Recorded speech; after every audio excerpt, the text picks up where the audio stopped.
بسم اللہ الرحمن الرحیم نحمد و نصلی علی رسول الکریم اما بعد۔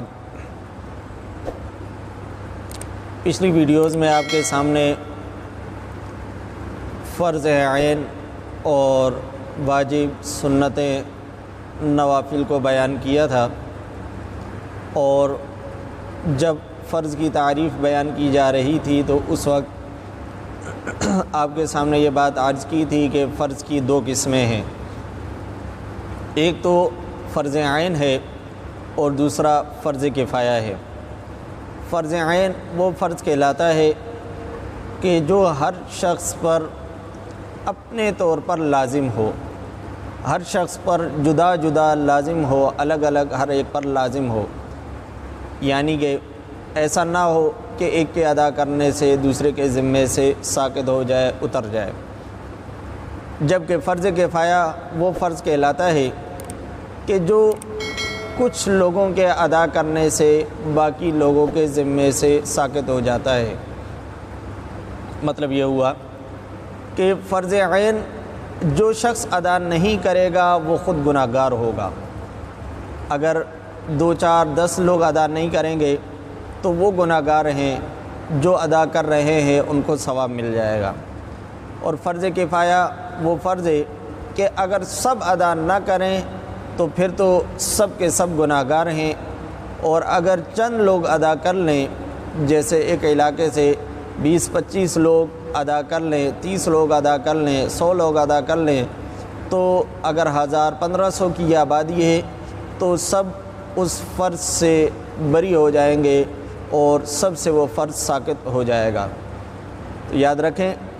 کہ جنازے کی نماز فرض کفایہ ہے، یعنی کہ چند لوگوں کے ادا کر لینے سے یہ نماز ادا ہو جاتی ہے اور سب کے ذمے سے ساقط ہو جاتی ہے۔ جنازے کی نماز، اس کی ترتیب کیا ہے، جنازہ کس طرح ادا ہوتا ہے، وہ بھی آپ کے سامنے پیش کرتا ہوں۔ اس سے پہلے ایک مسئلہ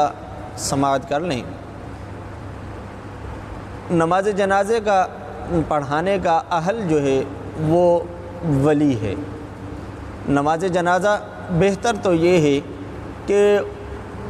میت کا جو قریبی رشتہ دار ہے، اگر والد کا انتقال ہوا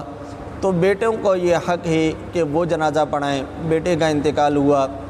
والد زندہ ہے تو اس کا حق ہے، بھائی ہیں ان کا حق ہے، چچا ماموں وغیرہ، تو جو زیادہ قریبی رشتہ دار اس وقت جنازے میں موجود ہوگا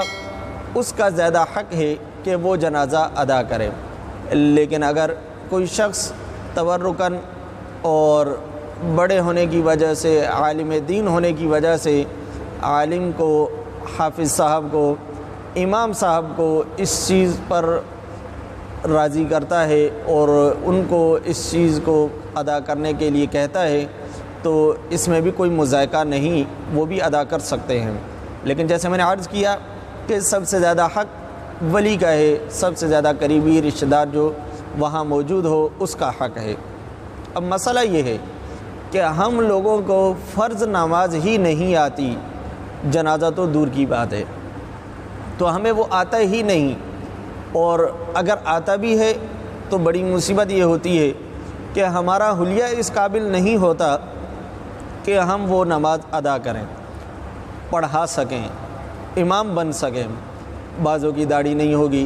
بعضوں نے قمیص شلوار نہیں، پینٹ پتلون پہنی ہوگی، بعضوں کے اس طرح اور حلیے میں خرابی ہوگی کہ وہ خود اس موقع پر شرما رہا ہوگا، شرم آ رہی ہوگی کہ میں کیسے جنازے کی نماز ادا کروں اور ان لوگوں کے سامنے کیسے امامت کروں۔ اور اس کی اصل بنیادی وجہ یہی ہے کہ ہم دین سے دور ہو گئے ہیں۔ جب دین سے ہماری دوری ہو گئی، ہمیں مسائل کا پتہ نہیں، تو پھر ظاہر ہے کہ یہ حالات تو خود بخود پیش آنے ہیں۔ ایک واقعہ آپ کے سامنے عرض کرتا ہوں کہ ایک صاحب نے بتایا کہ ایک والد کا انتقال ہوا، اس کے 2 ہی بیٹے تھے، ان میں سے ایک یہ کہہ کے کنارے پہ کھڑا ہو گیا کہ میرے کپڑے صحیح نہیں، اور دوسرا یہ کہہ کے کنارے پہ کھڑا ہو گیا کہ مجھے جنازے کی نماز آتی ہی نہیں۔ اللہ معاف کرے، کتنی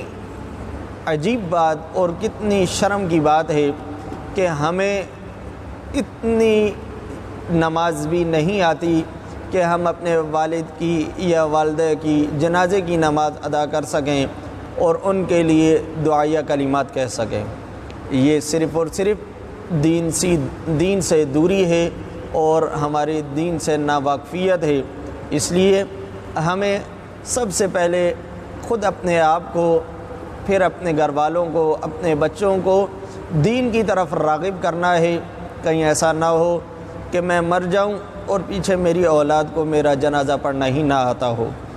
میں مر گیا پیچھے ایصال ثواب کے لیے میری اولاد کو پتہ ہی نہ ہو کہ کیا طریقہ ہے، کس طرح اس چیز کو سر انجام دینا ہے۔ تو میرے بھائی بہنوں، میری آپ سے پھر مقدمانہ گزارش ہے کہ خدا را جو زندگی کا کچھ تھوڑا سا وقت باقی ہے،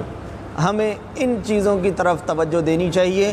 کہ کہیں ایسا نہ ہو کہ ہم دنیا سے جا رہے ہوں اور بیٹا بیٹی کہہ رہے ہوں کہ ہمیں پتہ ہی نہیں کہ غسل کس طرح دینا ہے، کفنانا کس طرح ہے، میت کو کس طرح قبر میں اتارنا ہے، اس کے جنازے کی نماز کیسے ادا کرنی ہے، کتنے فرض ہیں، وضو کا طریقہ نہ آتا ہو، غسل کا طریقہ نہ آتا ہو، تو یہ ہمارے لیے قیامت کے دن پوچھنے کا ذریعہ بنے گا اور ہمارے لیے اس بات پر پوچھ ہوگی کہ آپ نے اپنی ذمہ داریوں میں اس کو ذمہ داری کیوں نہیں سمجھا۔ بہرحال بات لمبی ہو گئی، تو آج یہ کر رہا تھا کہ جنازے کی نماز کس طرح ادا کرنی ہے اس کا طریقہ آپ کے سامنے بیان کرتا ہوں۔ جنازے کی نماز میں 4 تکبیرات ہیں، باقی تمام شرائط وہی ہیں، صرف ایک وقت کی شرط نہیں ہے کہ جنازے کا وقت کوئی متعین نہیں کہ اس وقت ادا کیا جائے گا جیسے نمازوں کا وقت ہوتا ہے، باقی کپڑوں کا، جگہ کا وغیرہ وغیرہ یہ تمام شرائط پائی جائیں گی۔ پھر جب نیت کر کے تکبیر تحریمہ کہی جائے گی، اللہ اکبر کہہ کے ہاتھ کانوں تک اٹھائے جائیں گے، جس طرح کے نماز میں تکبیر تحریمہ کہتے ہوئے ہاتھ کانوں تک اٹھائے جاتے ہیں، اللہ اکبر کہہ کر ہاتھوں کو ناف کے نیچے باندھا جائے گا۔ اس کے بعد ثنا پڑھی جائے گی، اگر جنازے والی ثنا یاد ہے تو وہ پڑھ لے، نہیں تو نماز والی ہی ثنا پڑھ لینی کافی ہے۔ جنازے والی ثنا میں وتعالی جدک کے بعد وجل ثناؤک ہے، اور عام نماز کی جو ثنا ہے اس میں وتعالی جدک کے بعد ولا الہ غیرک ہے۔ بس یہ تھوڑا سا فرق ہے، ہمیں اتنے سے فرق کو یاد کر لینے میں کوئی دقت نہیں ہوتی، تو اس لیے ہمیں یہ یاد کر لینا چاہیے۔ اس کے بعد دوسری تکبیر کہی جائے گی، اللہ اکبر کہیں گے، بغیر ہاتھوں کو کانوں کے لگائے ہوئے تکبیر کہیں گے۔ پھر اس کے بعد درود شریف پڑھیں گے، چاہے درود ابراہیمی ہی پڑھ لیں، اگر جنازے والا درود شریف یاد ہو تو وہ پڑھ لیں۔ جنازے والے درود شریف میں اللہم صلی علی محمد وعلی آل محمد کما صلیت وسلمت وبارکت ورحمت وترحمت علی ابراہیم وعلی آل ابراہیم انک حمید مجید۔ یہ جنازے والا درود شریف ہے۔ اگر کسی شخص کو یہ یاد نہ ہو تو درود ابراہیمی جو نماز والا درود شریف ہے وہ بھی پڑھا جا سکتا ہے۔ اس کے بعد تیسری تکبیر کہی جائے گی، اور اسی طرح جیسے دوسری تکبیر بغیر ہاتھوں کانوں کو اٹھائے ہوئے تکبیر کہیں گے، اسی طرح تیسری تکبیر میں بھی صرف اللہ اکبر کہنا ہے، ہاتھوں کو نہیں اٹھانا۔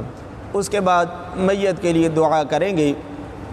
اگر بالغ مرد و عورت کی میت ہے تو اللہم اغفر لحینا و میتنا و شاہدنا و غائبنا و صغیرنا و کبیرنا و ذکرنا و انسانا، اللہم من احییتہ منا فاحیی علی الاسلام ومن توفیتہ منا فتوفہ علی الایمان۔ یہ دعا پڑھ لی جائے، اور اگر لڑکا یا لڑکی ہے تو ان کی دعا پڑھ لینی ہے، اور اگر وہ دعائیں یاد نہ ہوں تو نابالغ کے لیے بھی یہی دعا پڑھی جا سکتی ہے۔ ان کو اس لیے عرض نہیں کیا کہ مختصراً ایک دعا بھی یاد کر لی جائے تو کافی ہے، یہی دعا پڑھ لی جائے تو بھی کافی ہے۔ اگر یہ دعا بھی یاد نہ ہو تو رب اجعلنی بھی پڑھی جا سکتی ہے، لیکن کم از کم اتنی ہمیں دعا یاد کر لینی چاہیے کہ کم از کم ہمیں جنازے کی ایک چیز تو یاد ہو۔ اس کے بعد چوتھی تکبیر کہی جائے گی بغیر ہاتھوں کو اٹھائے ہوئے۔ چوتھی تکبیر کے بعد سلام پھیرا جائے گا، السلام علیکم ورحمۃ اللہ، السلام علیکم ورحمۃ اللہ۔ جنازے کی نماز میں نہ رکوع ہے، نہ سجدے، نہ قاعدہ، نہ اور کوئی چیز، صرف قیام ہی قیام ہے کہ کھڑے ہو کے ان تمام چیزوں کو ادا کرنا ہے۔ اکثر لوگ تھوڑی سی غلطی کر جاتے ہیں، یا تو وہ تکبیر کہتے ہی نہیں، یا تکبیر کہتے ہیں تو ہاتھ کانوں تک اٹھاتے ہیں، تو یہ دونوں طریقے صحیح نہیں ہیں۔ ایک طریقے سے تو جنازے کی نماز ہی ادا نہیں ہوگی، وہ طریقہ یہ ہے کہ آپ نے تکبیر تحریمہ کہی، اس کے بعد تکبیر کہی ہی نہیں، امام کہتا رہا، آپ نے درود شریف، دعا وغیرہ یہ ساری چیزیں پڑھ لیں، تکبیر نہیں کہی، تو اس سے تو جنازے کی نماز ہی نہیں ہوگی۔ اور اگر دوسرا طریقہ اپنایا کہ یعنی ہر تکبیر کے ساتھ ہاتھوں کو کانوں تک اٹھایا، تو اس سے نماز میں خرابی تو واقع ہوگی، بہرحال جنازہ ادا ہو جائے گا۔ اللہ رب العزت ہمیں اپنے دین کو سمجھنے کی توفیق عطا فرمائے۔ وما علینا الا البلاغ۔